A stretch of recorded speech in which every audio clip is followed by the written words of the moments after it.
How to get rid of a beaver dam.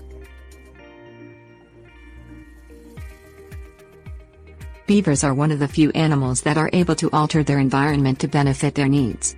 This is done by the building of dams.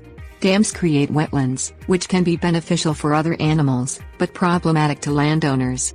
Large dams can cause flooding, which can wipe out crops and livestock, and damage homes. If the dam isn't removed, it can even cause damage to roads and bridges. Fortunately, the government has set up an environmentally safe way to remove these dams from your property. Things you'll need: shovel, pick, backhoe. Contact the Department of Natural Resources in your state to ensure you're allowed to remove a beaver dam on your own. Some states require you to have a permit, while others will require a government official to inspect the dam first.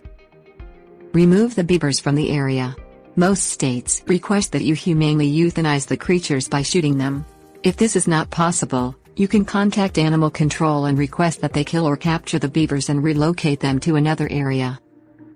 Contact any neighbors in the area who will be directly affected by the removal of the dam. This is often required before you're allowed to remove the structure. In many states, if you remove a beaver dam on your property and it floods your neighbor's yard, you will be required to pay to fix the damage. Make sure all parties understand this before moving forward. Contact a licensed blaster to use explosives to remove the dam. All blasters must have a permit and the signed consent of the landowner before performing the blast. If you would rather not use explosives, you may also remove the dam by hand using a shovel, pick or backhoe. This method is often safer, but will take more time and not fully remove the structure.